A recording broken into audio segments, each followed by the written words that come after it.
Thursday night, and welcome to the Valken Debrief episode number 48. And we are broadcasting live from the beautiful Colorado Ranch. And this is the show where we share some upcoming events, chat with our special guests, and always try to give away free stuff. Last week, Kevin Tran brought the hammer comment of the night and got himself an As Seen on the Valken Debrief t-shirt, and you can do it too. So thank you all for joining the biggest budget live show in Airsoft. I am the Kaiju, the Supreme Commander of the Valken Alliance, and to my left, your right, is Darth Valken, the mega mind of our Airsoft division. Josh, are you there? Holly, do you have Josh on satellite? Wait, hold on. Holly's telling me something. Apparently she says our two Valken satellites are dedicated to our two guests tonight, and we are currently in negotiations with North Korea to bounce Josh's signal off of one of their satellites.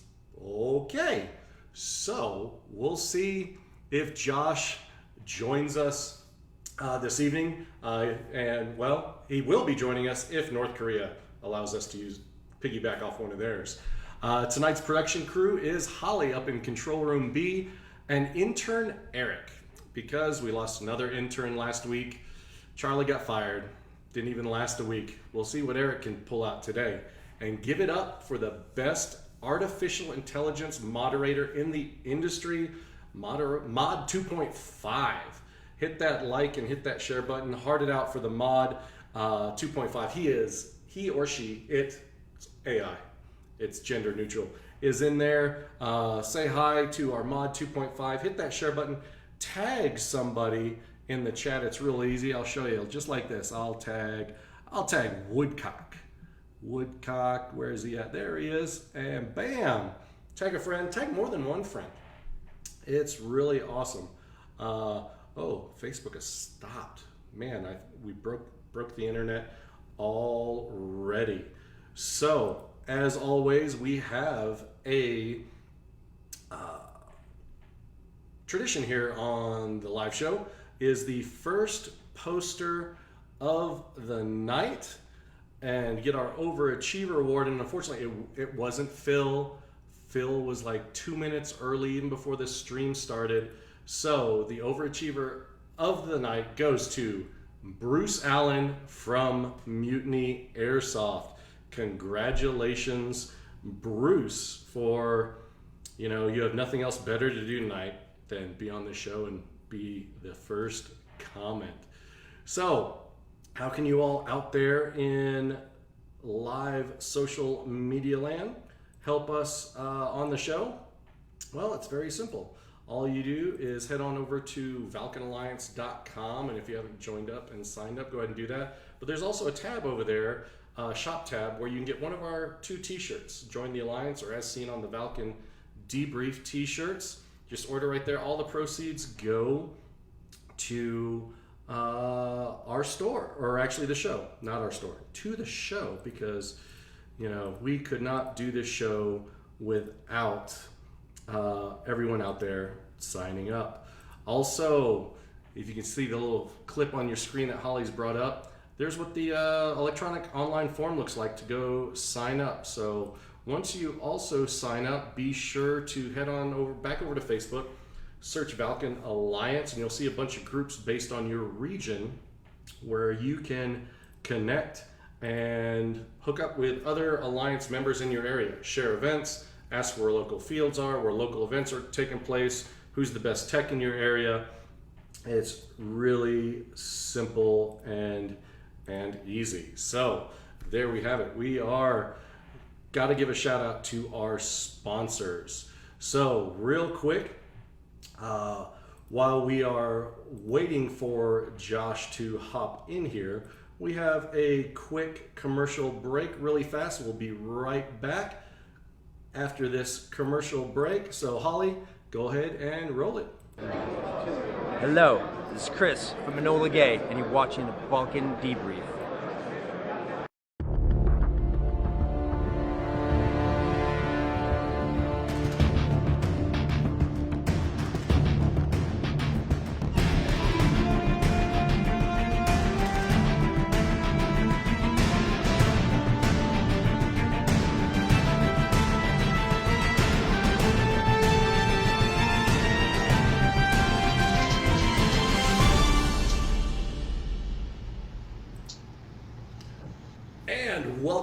episode number 48. Man, those kilo gloves, can't wait. Those just landed. Can't get wait for a pair for myself. So without further delay, as Holly has got them piped in on the Valken satellites, please welcome our special guests for tonight, Kyle Noe and Greg Anderson. What's up, guys? How's it going, Rob? Not much, Rob. There we go. I'm like, whoa, can they hear me? No, they're just messing with me. But that's all in good fun. So you guys, how's everything going? Like, Greg, you are in Oklahoma, right? That is correct. How's everything's going down there for you? It is hot. It is very hot today. It's hot everywhere. What about you, Kyle? Down in big It's hotter. Texas. Hotter? Yes, Which would you say is more humidity, Oklahoma or Texas? Oklahoma. Oklahoma for sure. Gotcha.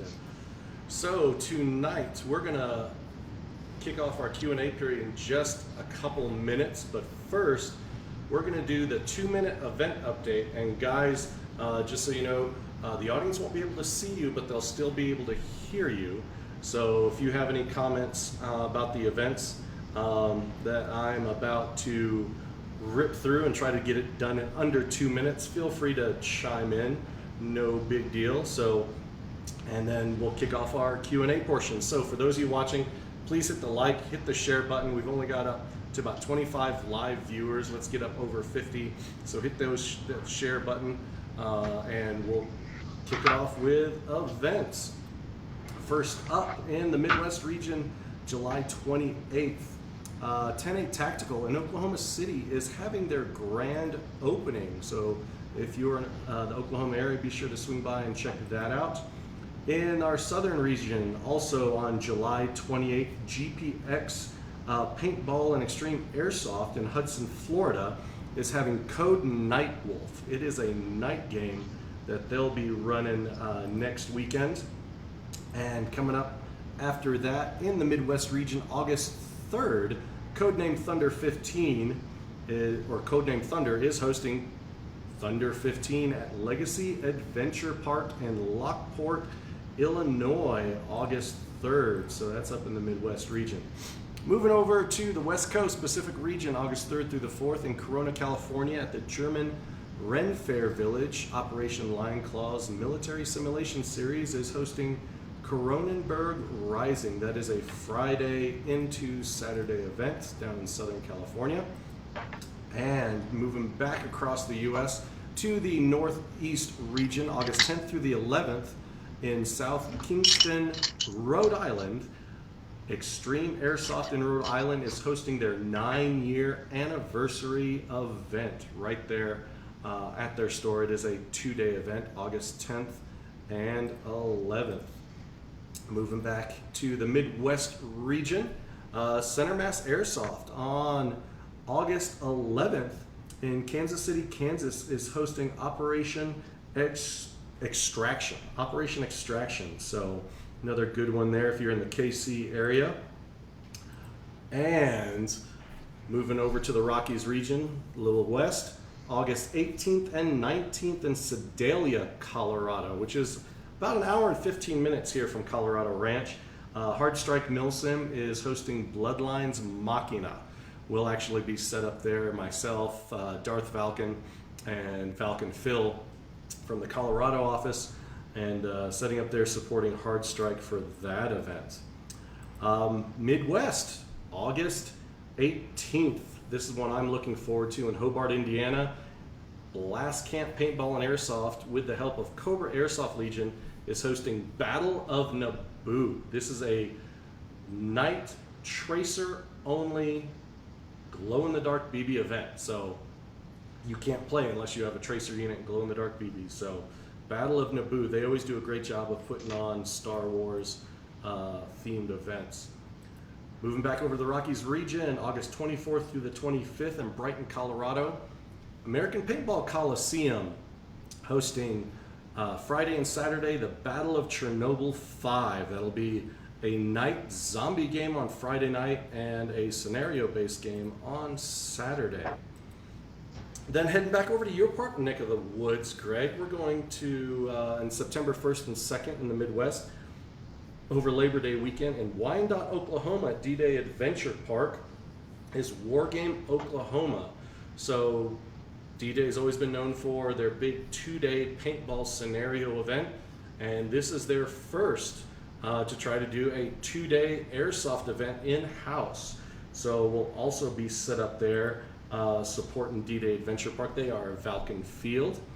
And moving back up to the Northeast region, September 22nd through 23rd, Fort Monmouth, New Jersey. Operation Lion Claws is returning to Fort Monmouth for Operation X5, Enemy at the Gates. It was a really big turnout. 19 3-story buildings on a military base, all 3-story buildings. That was a lot of fun doing that back in May, or in beginning of June, and they're going back there in September.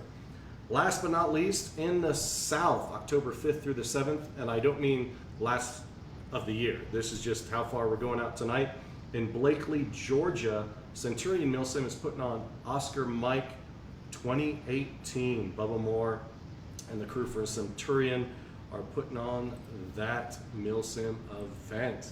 And that does it for the events for the night. I wonder how fast I got it on there.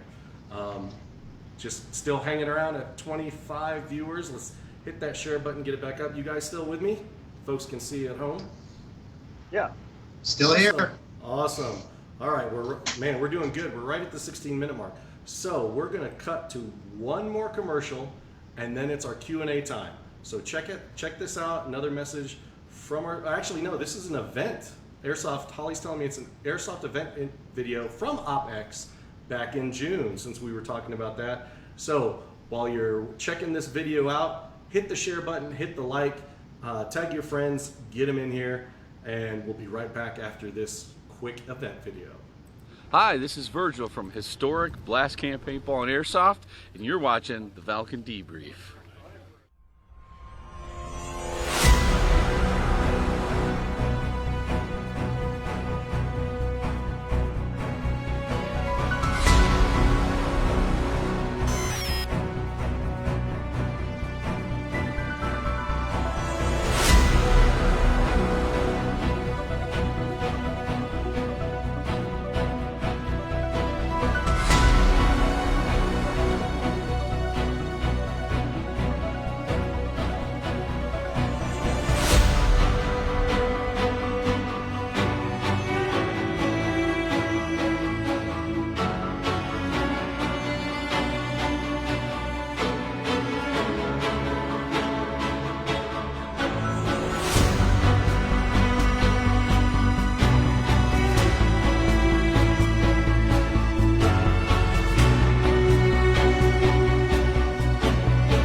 Back, episode number 48 of the Valken Debrief, and man, the chat is blowing up. We've got Chris Rainey from Cerberus, we got Dreads from the Northeast region, Javier Franco from One Grunt's Opinion, Joseph Lawrence, shout out, what's up, buddy? We got Tim Green, the regional commander in the Midwest, Scott Bollinger, what's up? Welcome to the show.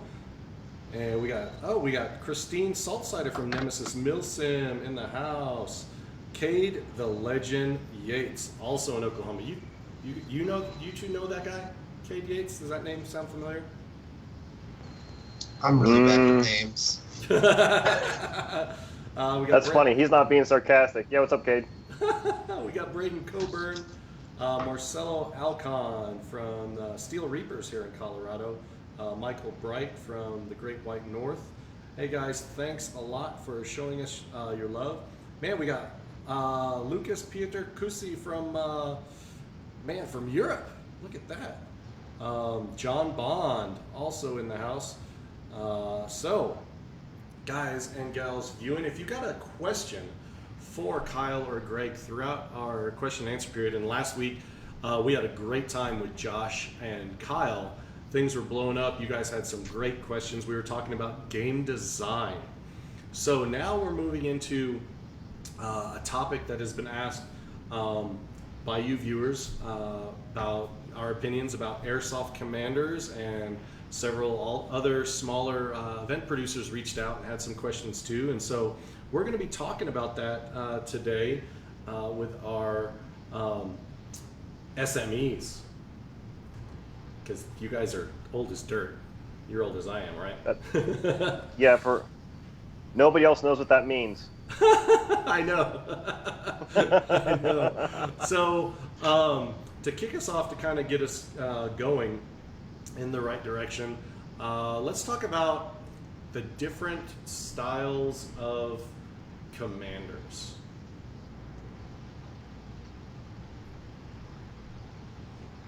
Guys, this is where you Go ahead, Greg. yeah, this is where you guys talk.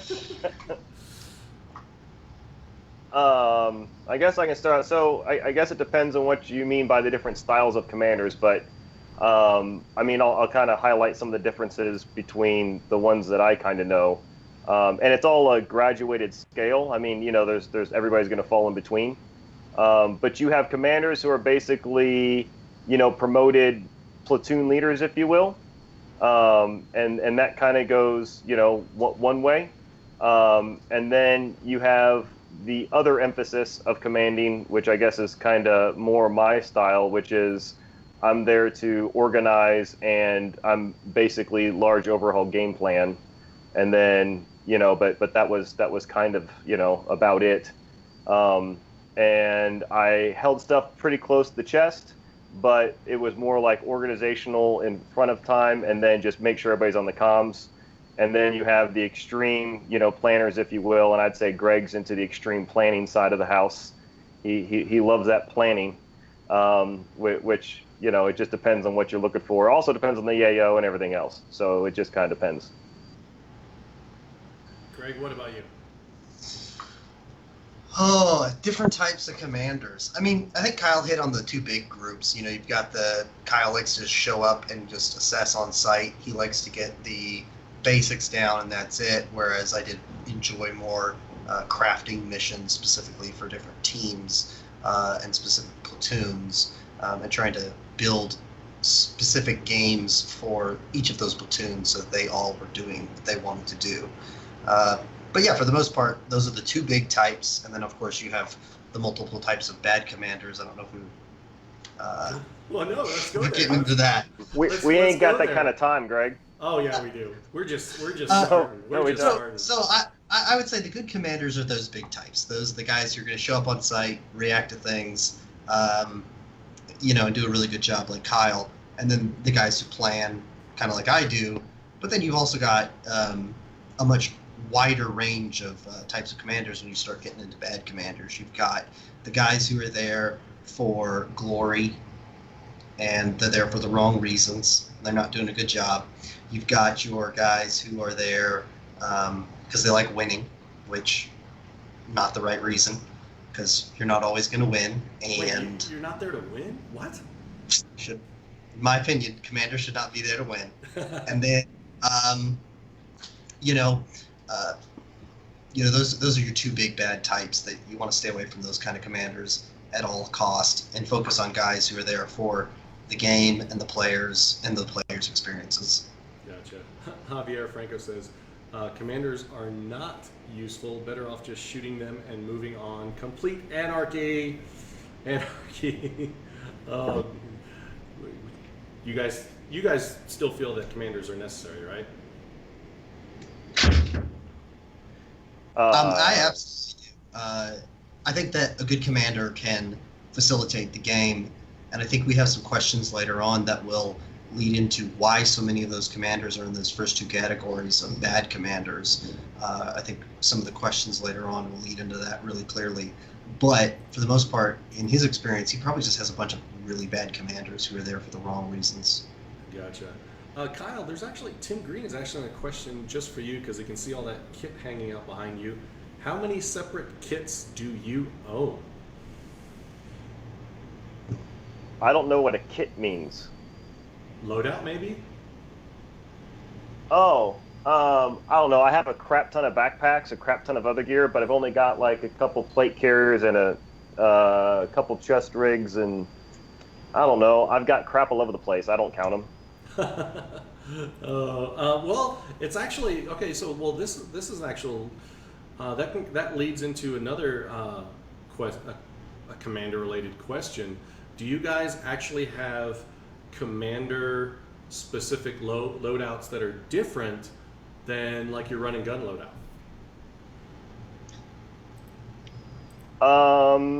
I can say that yes, but not because it was commander specific. Basically what happened was after becoming a commander, my loadout changed and I never went back.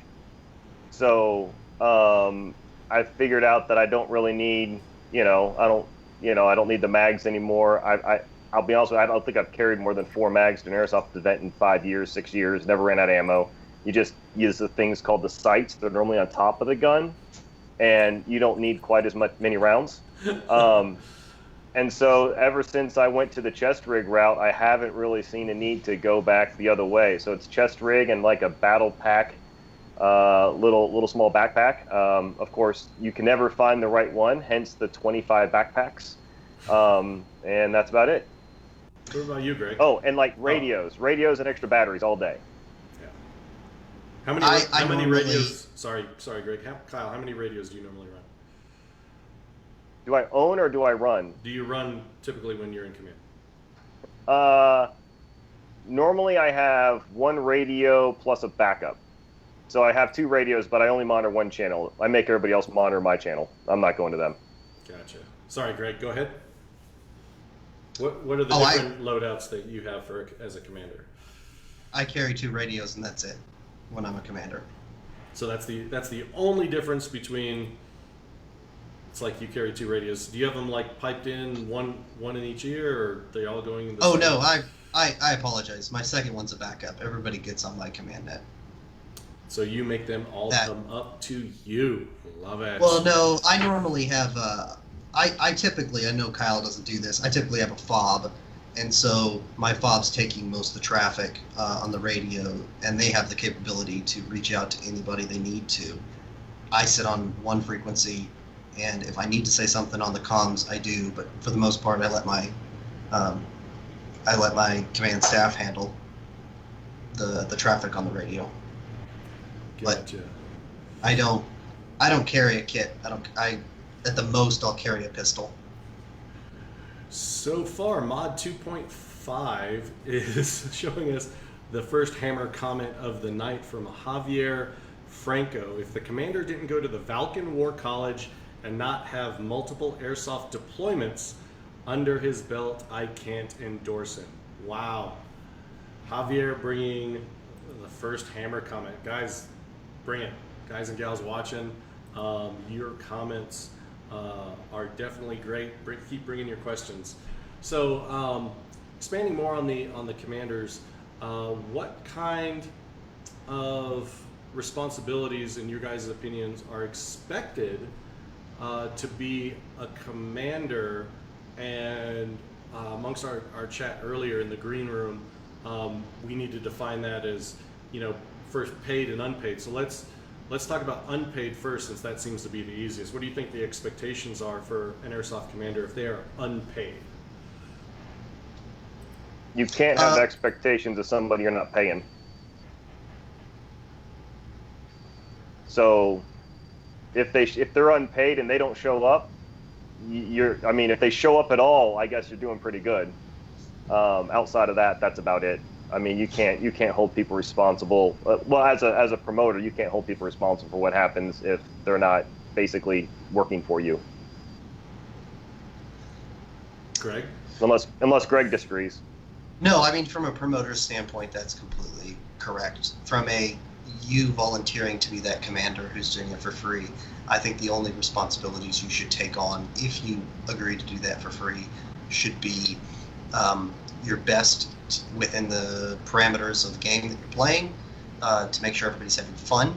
You should be there on time, and you should stay for the entire thing.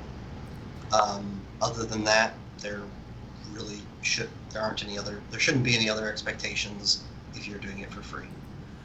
Oh, here's the first comment. It's starting. Freddie Flex said, "Commanders get paid?" Question mark. So let's touch on that. No, that's for. So yeah, you guys have made it quite clear that, hey, commanders should get paid. So a paid commander, what should be expected of a player that steps up for a paid commander position at an airsoft event? That depends on the promoter's expectations and the deal that is struck between the commanders. You could do everything from, you can just, be a cheerleader and that first, those very limited responsibilities where, we're not talking about, a whole lot of pay. Or you could be in charge of recruiting and in charge of complete organization. You could be in charge of checking everybody in when they get there, and of course, delegating to your command staff and your leadership. You could be in charge of recruiting leadership. Realistically, if you look at the responsibilities and what makes an op go well, your commanders and your command staff have a huge part to play in all of that. So. Yeah, I mean, if Colonel I don't think Colonel McKnight's volunteering to go do, 85 John Lou events out of the goodness of his heart. And I would say that whatever that dollar amount was worth, John Lou got his money's worth. So, it always works out, that pretty well that way. But no, to Greg's point, a game, stepping back from, last week's discussion, as a game designer, you can design whatever game you want, but the commander has to choose to play the game. If they don't, then it doesn't matter. So that's the biggest bottleneck between the game and the actual players is going to be, is going to be the commander, and that is the more mil-simi you get, if you will, and the more hardcore, whatever you want to call that term, the narrower that bottleneck becomes. Because if you only have one conduit in and out, if the commander just basically turns off his radio and walks away, there's officially no longer a game. That is true. And if you guys, we had mentioned this before, that if you value, as a event producer, if you value your commanders, you will pay them, right? You'll compensate them. Absolutely. I think the comment that we were actually talking about was, if you're an unpaid commander, how do you help event organizers do a better job or get them to listen to you? And I think my exact wording was, if they're not paying you, they've already told you that they don't value you. So why try? Yeah. You have a very valid point. Some comments in the chat. Javier, you're killing me. Hookers and blow, all I ask for. Oh, and a monkey. Oh my gosh. Bruce Allen. Hey, however you want to get paid, that's between you and the organizer. I know, right? I know. That booger sugar. Bruce Allen says commanders should always recruit leadership if they're familiar with the area's player base, paid or not. Bruce, but that's what we're talking about. You're probably a great guy and you want to recruit and just want to volunteer your time, but there is a point where responsibility for a successful event is not solely on just the event producer and their staff. I mean, the command is an extension of that staff, and that's what we're saying, right, guys? I mean, they're part of the staff. They should be getting, paid for their time and effort, and if the event staff want them to do that, I mean, they need to value them by paying them, right? Well, yeah, and it's a quality of life issue as well. I mean, I don't know when you're doing these, especially if you're doing them frequently, every other month, and you do them for several years, it's a second job. It's a part-time job. So it's one thing to say, well, I am a commander once a year, and so I'm going to do it for free, and I'm going to put all this energy into it. It's a whole other ballgame when you start talking about every other month you're putting on events, and even if you have a wedding to go to, you still have to make sure that the command staff is in place to make sure the event goes well, and the command and someone's there to take your spot. Especially then, you're talking about a whole other ballgame, and even then, we don't ask event organizers to do it for free. So commanders are putting in just as much. I mean, they're maybe not just as much, but they're putting in effort as well. Yeah, I think we all have to be pretty clear on. I mean, there's a difference between a glorified pickup game, that happens every other weekend at a local field, and calling that an op that has a commander is kind of a stretch, in my opinion. So let's just do a benchmark. We'll just say at least 200 versus 200. Is that a good number? Well, just for discussion purposes. There's a lot of promoters out there that would love a 200 versus 200 game. What would you say? But I'd say even less than that, it would be viable. I would. When I started, when I used to be an event promoter and I had a field, I started paying my commanders when we hit about the 50 on 50 mark. Yeah. Okay. Freddie says a successful event is solely based on the players. What do you guys think about that? Well, I would say that would depends on what you mean by the comment. If you had 200 individuals trying to fight 200 individuals, you wouldn't have a game. You'd have a skirmish, and it wouldn't even it wouldn't be successful anyway, because you can't have, without a game, it can't be a successful game. Somebody has to wrangle herd the cats, as it were. We had made the comment, it's our commanders partly responsible for a successful event. Is I think the context is what his comment was about, and so I think he's saying that it's not as much on the commander for the event to be successful, but more or solely, as he says, on the players only. I disagree with that. You have a commander who checks out halfway through a game and just leaves it, just walks away.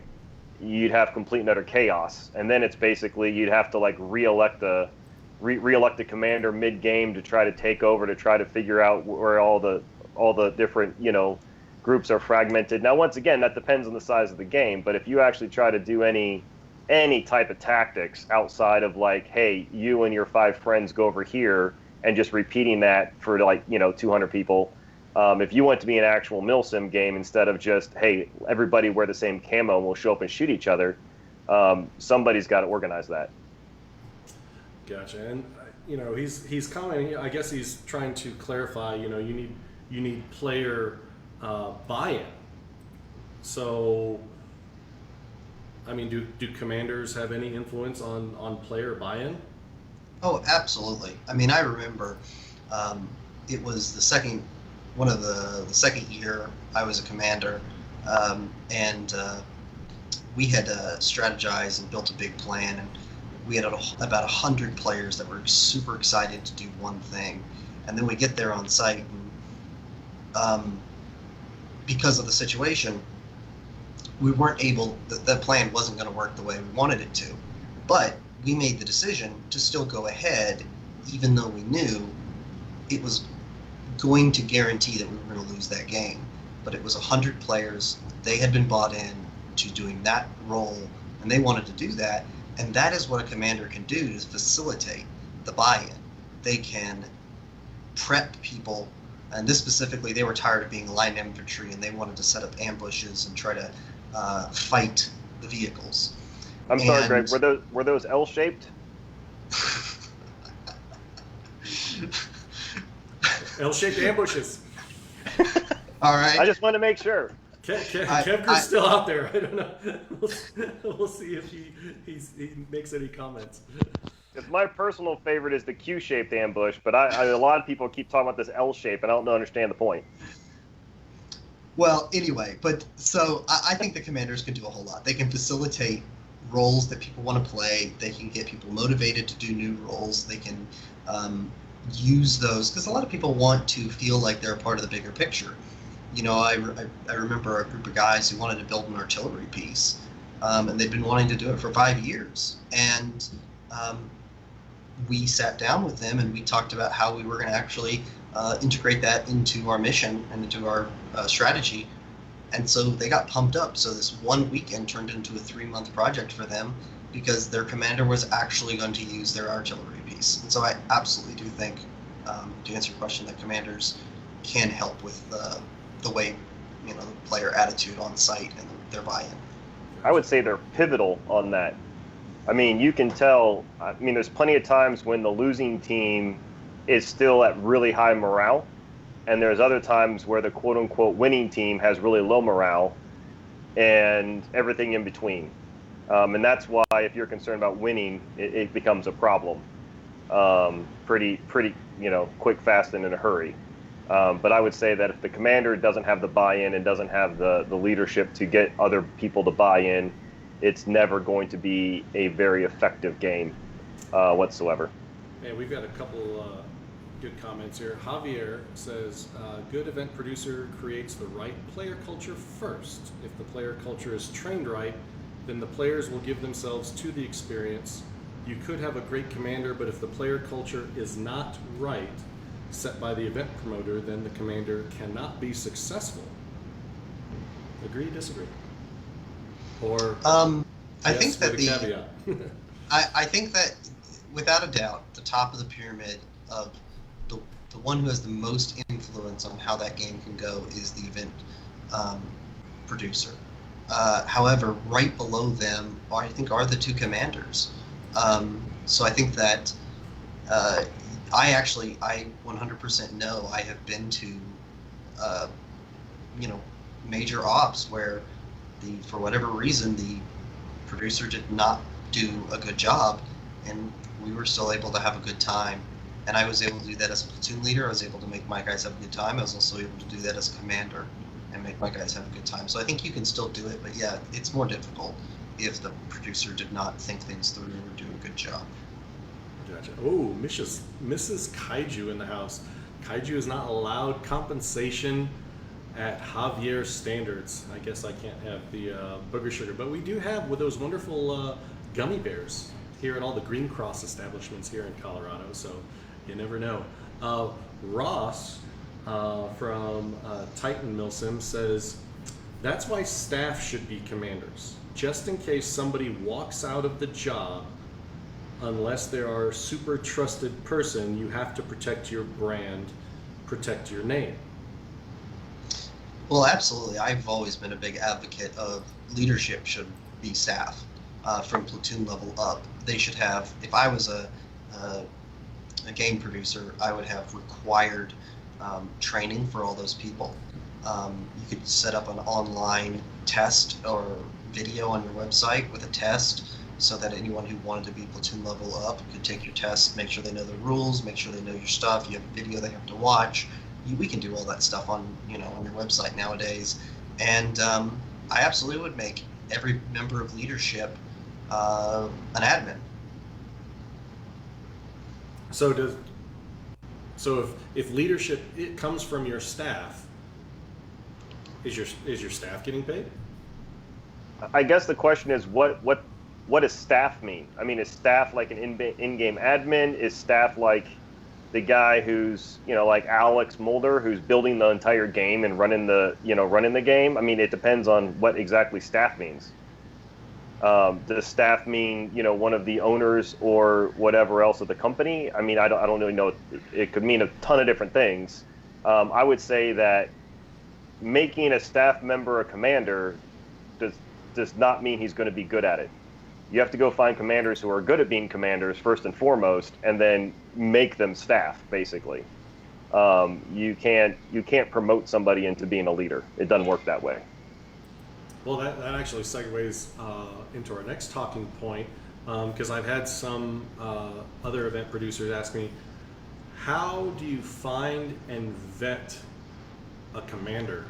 I mean, Greg, what are some of the things you look for when you're looking for a commander for an event of yours? Well, to be clear, I haven't done an event in a long time, but so what I would look for is somebody who is respected, who's a good leader, who people want to play under. I'm going to look for someone who's well organized.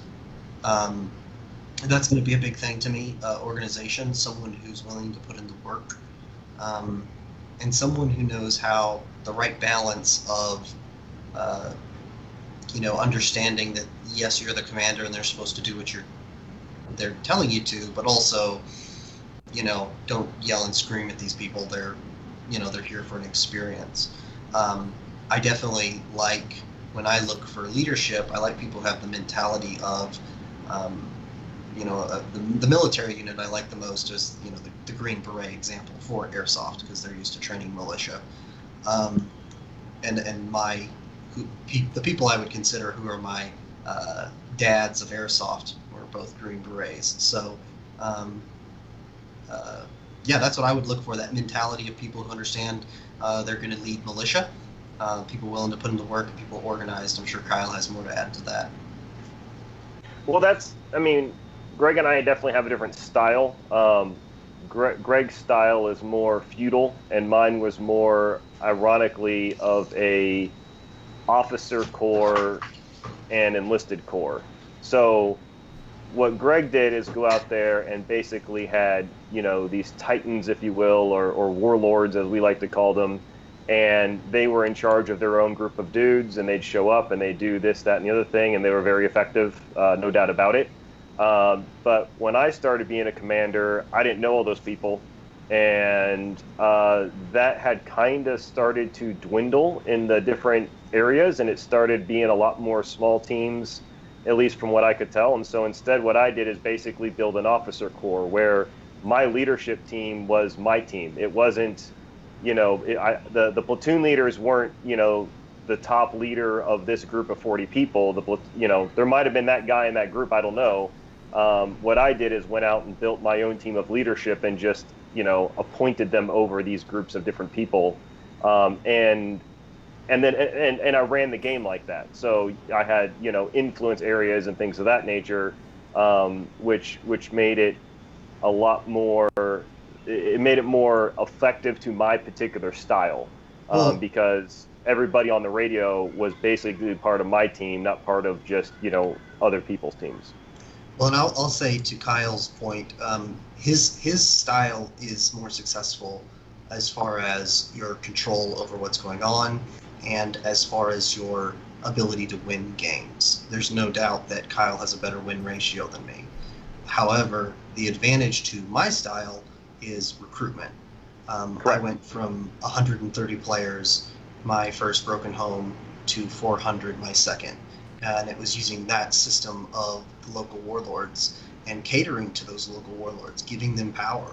I said this region is Bagel's region, and if you're coming to play, you're under Bagel. And people would say, I don't want to be under Bagel. And I'd say, tough shit, Bagel's in charge. And it worked really well, Bagel. We ramped up registration. That was, sometimes we did things that weren't the best, but it was what the players wanted. And as far as registration goes, it worked really, really well.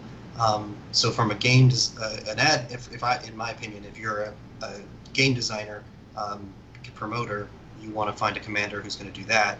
If you are a commander and you want to win, I think you want to do more of Kyle's route. I don't know, maybe you disagree with that, Kyle, but no, I was. And just a little side told note, to do a thing. We've had some more people join, including Top. What's up? What's up, Oh. Top? Hey, Top. What up, Top? Miss you, Big Bear. No, to Greg's point, I was told specifically, hey, what transitioned into there is Greg got busy at work. He couldn't go to as many. They wanted me to come in after Greg couldn't go to half a year's worth except for Broken Home. And they said, we need somebody to, come in and organize it so Cost can win games. And I said, you want me to win? Okay. And that's what I did a lot. Oh, So I did what I was told, Hey, you never have to wonder if Kyle's humble, because the answer is no. No. The answer is just no. Javier just posted an ad. Commander wanted, must have really cool beard. Gear has to be top quality, which I assume expensive. He has to have cool tattoos, and he had to have been an Eagle Scout. Boom. Enough said. I don't have tattoos, sorry. Oh, We can get you drunk some night and get you a butterfly, a tramp stamp. It'll be great. Oh, that'd be awesome. Top says commanders have to have lots of gray in their beards and no hair. Hey now, Hey. that's mean, man. You have no gray. I thought What we are you had talking something. about? I don't see any. Do you color your gray? Is that what it is? No, I thought he said you had to have gray. I don't have any gray. Oh, well, okay. I He's thought saying you I were saying. shouldn't be a commander. I thought think me and- Top's I onto thought we something. had something. I think Top's on to something with the good commander has to be bald. I'm just saying. Oh my god. Well, I did lose a lot, especially there at the end. So maybe you're right. Paco's in the house, and he actually Paco asked, does Josh, and talking about Valken, Josh, does Josh do the best Cobra Commander impression, and how important is that to commanding? Paco. And this is why you need commanders. To push Jello up a wall with a fork. Oh, Right? Oh my goodness. Oh my goodness. So, do commanders need military or law enforcement experience? What do you guys in the chat think as they're talking? I think it helps a lot. That was one thing I remember when I stepped up to do it the first time. I remember I said, I remember talking with JP, and I said, look, I'm going to come in, I'm going to do this for you, and I'm going to do well for the first 6 months. And that's because Top's not going to expect me to do well. So I'm going to catch him on the back foot, and I'm going to do well for 6 months or a year, and then he's going to recover, and he's going to kick my ass for a while. And that's pretty much what happened. And a lot of that is because you know the culture. You know the culture, you know the words. Obviously, I don't have any military experience. I think I did a good job. But I think that the military experience helps quite a bit. I don't think it's necessary, but you do need to do a better job than I ever did of learning the terminology, the lingo, all that stuff, which I didn't do as well as I could have. So I think to answer your question, you don't have to. I think I proved that you don't necessarily have to. However, it helps a whole lot. And if you're going to be a commander and don't have it, start doing your research so you don't sound dumb and you don't need command staff making fun of you all the time like I did. Yeah, I would say it. I mean, to Greg's point, I would agree. I don't think you can actually learn it by studying up. I don't think anybody can learn that. You either did it or you didn't. Or you just say you did and you didn't. It depends on how that goes. It is airsoft after all. But to Greg's point, from the culture standpoint, I think there's something to be said about that. However, from the tactics/strategy side, you can leave everything out the door because that is not 90% of what the current military teaches you from a tactics and strategy game doesn't work in airsoft. So if you try to run an airsoft game with military doctrine, like current military doctrine, it might work for a little while. And of course, this is all relative to the AO, right? I mean, if you're if you're playing on a local game where it's everybody knows the field, that's one thing. But if you're going to a big field where you're playing on thousands of acres, or like a big mount, like a 500 acre mount that has a couple of cities on it, where you can actually move around and maneuver troops, a lot of what happens in the real world is not necessarily applicable. And the reason I say that is, I'm from the Air Force and I have no idea what the real world does, but I know that the tactics that are typically espoused, I just look at it and go, yeah, that doesn't work. Not in airsoft. Not when your M4 shoots 60 yards. Gotcha. Well, there's. I've got a 12 gauge. We actually got a lot of comments in here regarding whether military or LE experience is needed. Scott says no. Marcelo says no. Chris Rainey says yes. AJ says no, they don't. Top says no. Milson Medic says no.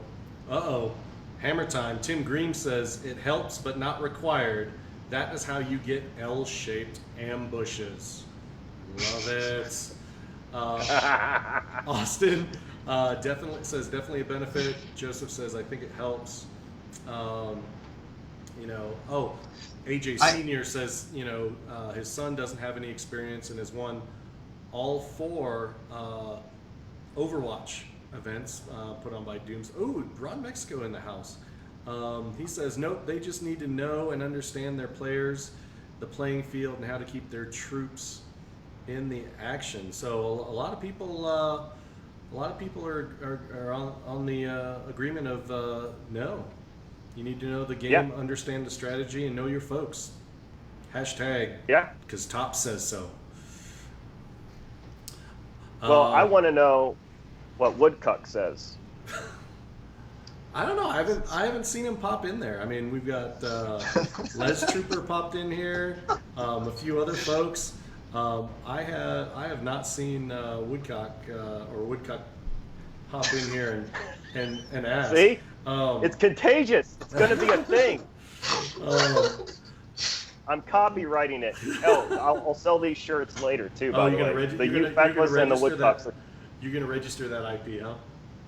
You make it sound like I haven't already. Yeah. Top says military doesn't always translate to airsoft very well, and yeah, that was something that you were touching on, Kyle. And I still think that a large percentage of military veterans that play airsoft, whether they're separated from the military or still active, they have a hard time separating themselves from the hardline tactics, that Ranger handbook, and just play the game and work with the people as a game. Well, and you have some really big differences. There's this thing where in the military you get shot and you die, and in airsoft you go back to this little thing and you get to come back, and that really changes the dynamics drastically, because that makes the only way to knock someone out of the fight is morale. And that's why it's actually really good to study a lot of the ancient tactics, is because those are all much more morale-based strategies. And so if someone was like, well, how do I start understanding tactics that'll work really well in airsoft? And that's one of the things I think I always did a good job at was with tactics. I'd say study your ancient history and focus on morale. Morale is everything. The times I did well was when I was able to break the enemy's morale, and the times I didn't was when I failed to do that. And that's the only way to really kill somebody in airsoft, right? Is to get them to walk off the field. So yeah, focus on morale.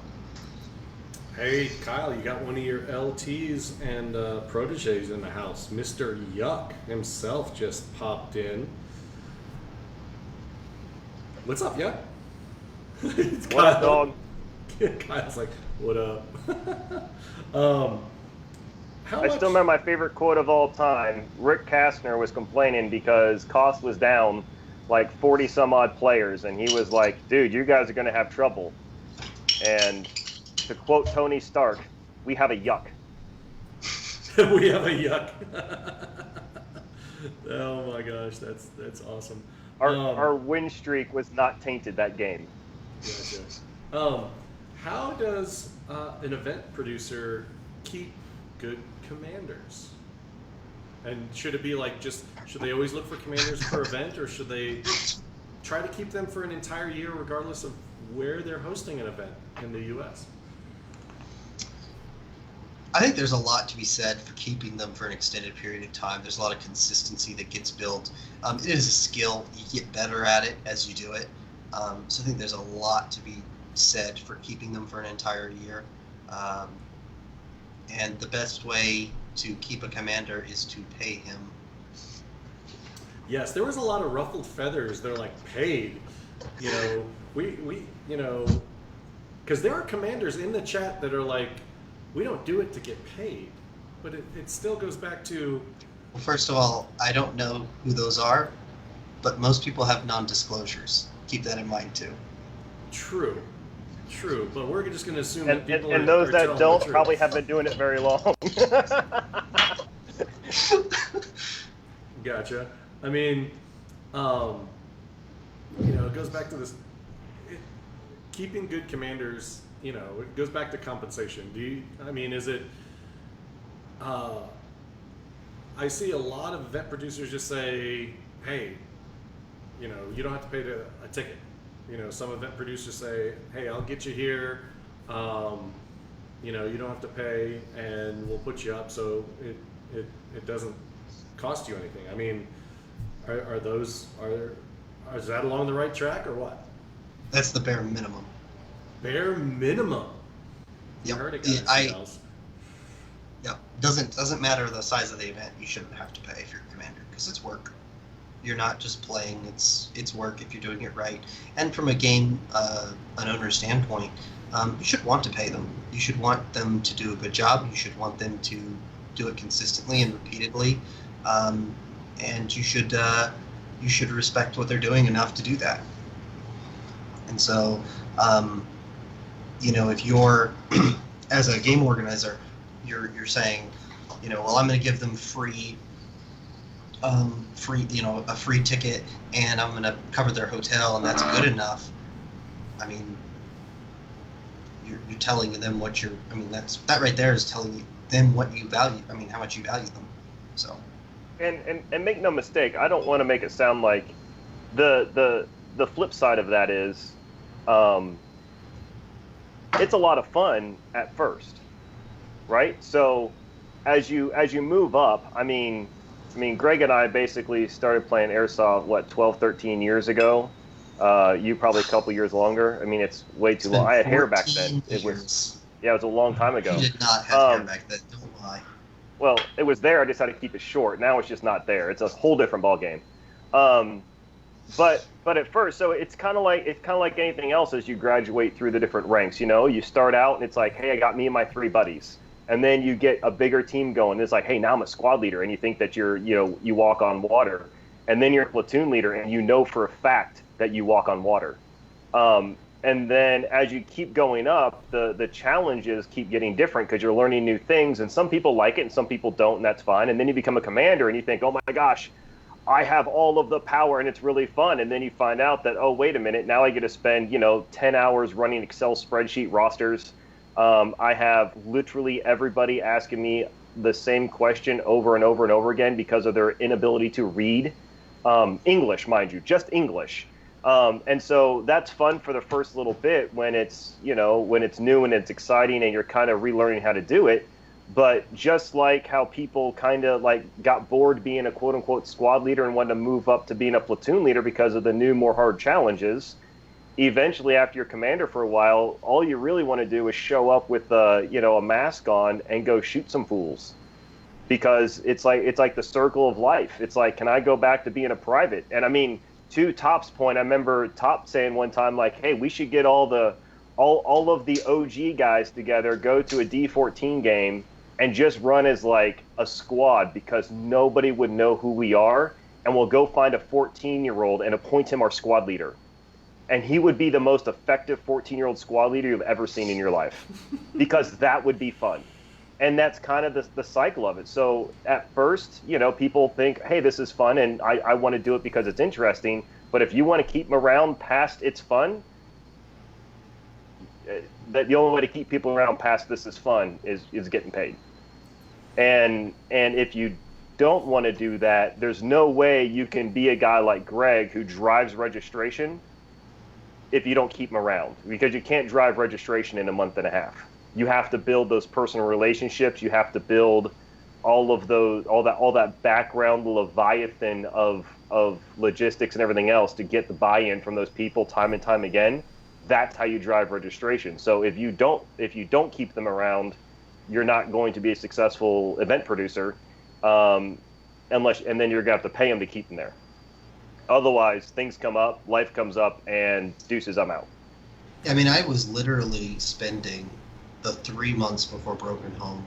I'd spend 4 hours a night working on it. So that's the other thing. It's a part-time job when you get to that level, especially.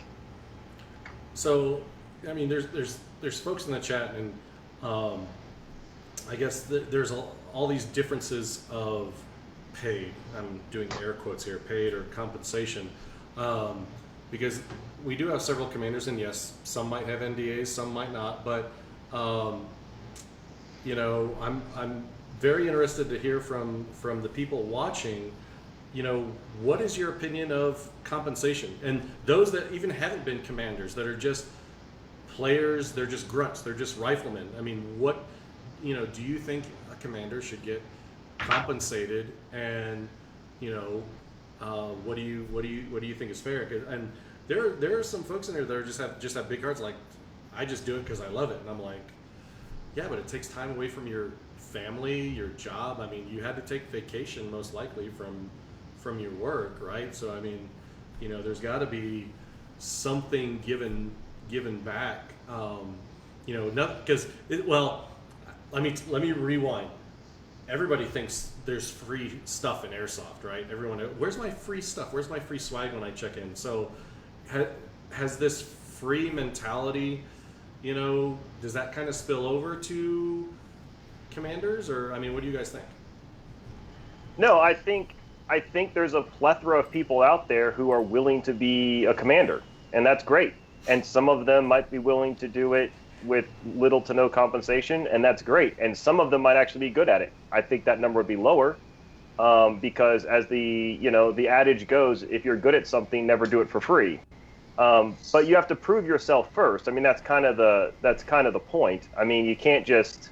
I mean, there's a handful of people who can handle 450 people on their team doing an event and do it well and do it effectively and keep all of those people happy. And that takes a lot of organization, and you have to build those personal relationships. So it takes time. But like I said, but if you're at like, hey, you know, I do it for fun, and you know, it's me and basically 50 of my buddies and then 50 other random randos. I mean, sure, that's good times, and I'm not saying that like, oh, you're doing something wrong if you volunteer to help out like your local community. I think the difference is, you know, we're coming at it from a perspective of traveling massive 5-day events by the time you add up all the other things and everything else. And after you try it for a couple of times, it starts to really, really, really, you know, it's a lot of weight on your shoulders. And that's because you build those relationships with the people underneath you, and then you almost feel obligated to go. And then it starts to really get taxing after time, because now it's like everybody's kind of relying on you, not necessarily from the event producer standpoint, but from your friends that you've gained all those, you know, your battle buddies, if you will, that are underneath your command. And then it starts to get taxing pretty quick. It doesn't happen the first time. The first couple times is really fun. I remember Copperhead was legit fun. A little stressful at first, but after that, it was just, I mean, that was one of the best games ever. I remember talking with Top about that afterwards. It was just a good game. There was a lot of back and forth. It was just a good time. But over time, you know, life starts to take over after a while. So yeah. It happens. We've got some good shit. Top actually says, he, you know, feels free entry is good compensation, but you read his mind, Kyle. He gets to play with the coolest folks, is what he gets. Joseph says they should get paid for sure. Marcelo says, hey, Milsim events are my vacation time. Javier says, you don't have to get paid if that's your fun in the hobby. Being commander is just the hobby guy's enjoyment. Freddie, Freddie's coming back. Is the position not enough? What about the fun? Tickets, yes, but paid, ? And at what level of Milsim, ? Who sets the standard? I don't really think there's a standard, Freddie. I just think it's as Kyle alluded to, you still got to kind of prove yourself. It's, how many events have you done? What's your level of experience? What have you? No, I think that goes to how in depth the game is, and what I mean by that is if it's a game where you can show up the day of, get a briefing like everybody else, and more or less just be a radio guy, sure, 100%. But that's not necessarily. I mean, but I don't think people necessarily appreciate the amount of time. I did it on a shoestring amount of time, but compared to, I know for a fact how much time Greg put in, and I've heard similar amounts of time that guys like Top put in to build up their factions and do those kinds of things. That is not I'm going to show up and get a game briefing and then make a call at the last minute. That is a nonstop talking with people, and it is fun, like I said, at first, but it just depends on the level, and that's what I mean. It's not that's not to say like if you show up and you got the 20 guys underneath you expect to hey, I need $100 per head for the 20 guys I'm leading. Like, no, that's insane. But that's not necessarily what we're talking about. We're talking about large Milsim events that are 400 plus total players, where you have to build the rosters, build the op plans, and all that kind of stuff. I'm gonna push back on you, Kyle. My experience as a field owner, I owned a field for a while before sold it, but from my experience doing that, I paid my commanders, and I did it because I had certain thresholds and standards that I wanted them to meet, and I wanted the ability to say, you don't meet my threshold, I'm going to yell at you. I'm going to make sure you meet my standards and you do my thing. So I'm not coming at this from if you want to be a commander and you want to do it for free, that's fine. I'm coming at it from being a commander and being an event organizer. For me, it makes more sense for the event organizers to make the decisions to do it. This is not about pushing commanders to change what they're doing at all. This is about someone who's been in both roles, who has done both. And I'll tell you that I chose to pay my commanders specifically because it was a benefit to me to be able to say, here are your expectations, here's what I need you to do. If you don't do it, we're going to have a problem, and then you're going to fix it. Right. But I was more talking to the idea of whether or not it's bad to not need to get paid. You're talking at it as the compensation is more because now I can have more control, which is absolutely a good point. Gotcha. So we're going to switch gears a little bit. Because there were some good questions. We were just riding that train for a little bit, kind of rewinding. Freddie and Michael have some good questions that are kind of going back on your experience. So we'll start with Michael's first. Well, he's asking Greg specifically, actually. Can you give us some pointers on how we should start studying ancient tactics? Are there books / documentaries you would recommend? I love podcasts. I listen to a ton of history podcasts. There's a bunch of them that are really good out there. YouTube has some great stuff now. They'll cut up like 10 5-minute clips about tactics, and there's hundreds of them, and you can go back and watch them, and those will give you some really good foundational information on basically morale-based warfare. So I would stick to YouTube if you're a visual person, and there's a bunch of great podcasts out there. That's how I would do it. Kyle? Yeah. Well, I talked to Greg. There you go.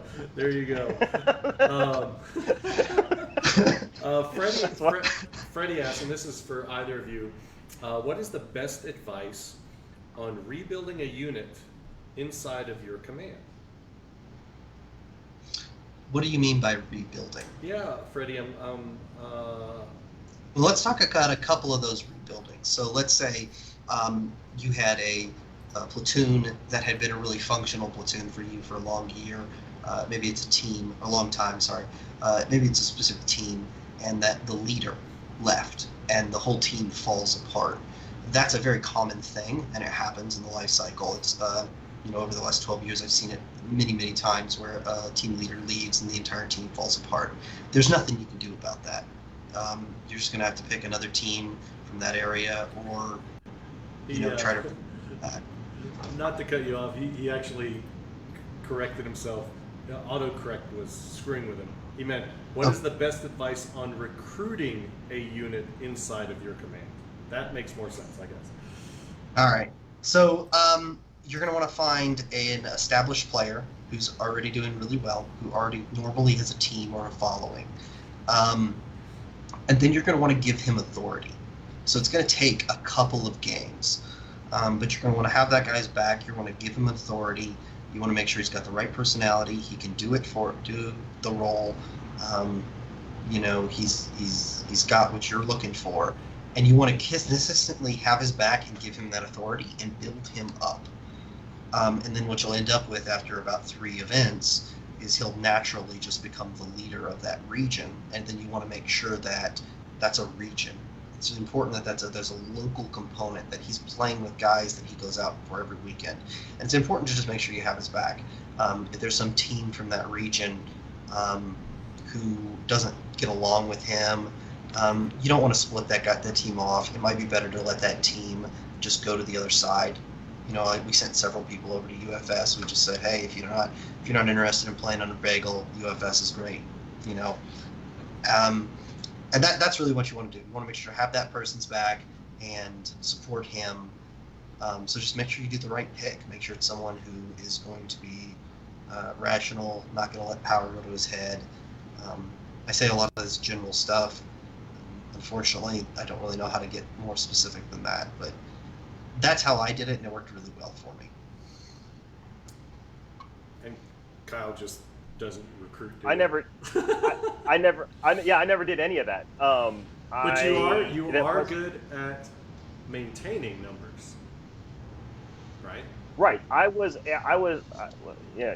Greg's over there laughing. I was more of a retention guy per se, but my emphasis was. How big was Broken Home last 2 years again? Hey, I haven't been there in a while. I don't know what you're talking about. Plus, it's not my fault when they have to go to the hospital in like the hundreds. That's all on God. No, it was just a different mindset. I was never concerned about being down manpower. I wasn't really upset about those kinds of things. It wasn't really a thing of mine. So I just had a different angle of attack, which was I took it where I built an atmosphere, and if that atmosphere was something that you thought would be fun, then come on over. If that atmosphere was something that you thought was not what you were looking for, my coin term was, there's this team called UFS. So if you didn't like it, great. I'm not saying that it was right for everybody. That's the whole reason there's 2 teams. Go over there and see if that's what you like. And if not, then, go find something else. I mean, that wasn't really the issue. But I wasn't, so I was more about just playing ironically, I actually never cared about winning. And that, I think, is why it was kind of like every move I made was with extreme reckless abandon, which was very, very fun from my perspective. And apparently other people liked it too. And so that was kind of how I just played. It was, I am going to literally throw something against the wall, a Hail Mary. And the ironic part is nobody ever knew what to expect, because I would invent the most ridiculous game plans ever. And I would have about 4 different ridiculous game plans in my head. And as soon as I saw a chink in the other team's armor, I just rammed yuck through it. And it was just all trying to find that chink. and it worked very well. But there was no.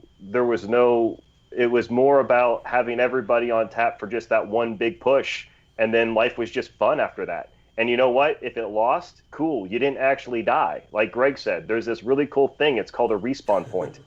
Yeah. Death is not forever. So that's right. I mean, it's great. So, I mean, that was kind of that was the only really thing I ever cared about was, are you having fun?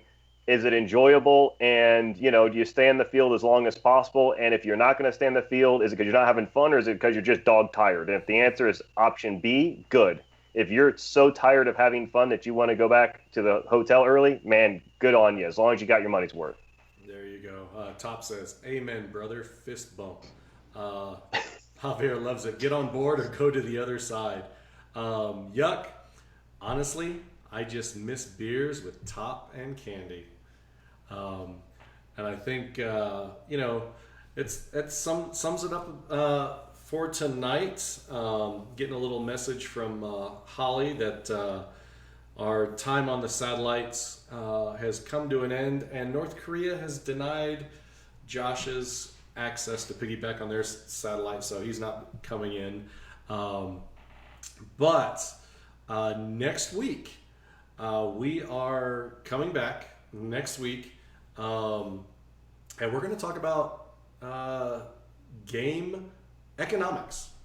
And that's all, you know, so we talked about the design piece last week, talked about commanders this week, and now the big chunk. We get to pick Mr. Anderson's brain next week about economics. And don't forget to watch all the YouTube videos that are going to be coming out where other people say what they think we were actually trying to say. Those are always fun to look up on. Yes. There are folks watching, and we were talking about game design last week, and man, there was like one or two channels popped up and started talking about their own game design. So, you know, what do they call it? Imitation is the greatest form of flattery, right? Definition would be a good start, but sure. And Mod 2.5 is letting me know that the Hammer comment of the night is going to go to Javier Franco. Good job, Javier. Just message us on Facebook Messenger with your name, address, email, telephone number, bank account, social security number, and all that wonderful stuff, and size t-shirt, and we'll get it out to you for just bringing it home and just hammering those comments. And thank you all for hammering and joining in on the conversation. Greg and Kyle, I know you guys have families, and I just want to thank you very much for taking the time tonight to, you know, pontificate and just share your knowledge with everybody. No problem, man. Here for you, brother. It's a great time.